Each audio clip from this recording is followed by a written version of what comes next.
Kita buka dari informasi pertama, Saudara. Dinas Sosial Aceh akan menyalurkan bantuan sembako kepada masyarakat yang terdampak COVID-19. Bantuan ini berasal dari sejumlah donatur yang membantu secara sukarela. Sedikitnya 1.057 paket sembako siap untuk disalurkan.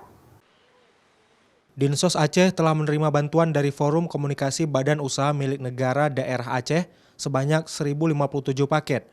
Bantuan ini akan disalurkan melalui Dinsos Aceh ke masyarakat yang terkena dampak COVID-19. Paket sembako yang diserahkan berupa beras, minyak goreng, susu kental manis, dan juga ikan kaleng. Dinsos Aceh akan memfokuskan penyaluran bantuan ini ke daerah yang membutuhkan di Aceh. Masa panik lah sembako kita ini. Masa paniknya kita berharap nanti ini kita antar ke kabupaten kota. Kabupaten kota juga sudah kita hubungi dinas kabupaten kota. Bila ini nanti terjadi, antar langsung ke rumah penduduk. Tentu kabupaten kota kan bisa melalui kecamatan, kecamatan nanti tentu melalui desa. Desa nanti sampailah ke rumah penduduk masing-masing sesuai dengan data yang ada di kita. Selain bantuan dari donatur, Dinas Sosial Aceh juga akan menyerahkan sembako milik Dinas Sosial sendiri kepada masyarakat.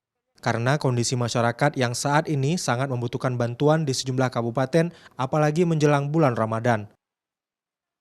Syahril, Kompas TV, Banda Aceh.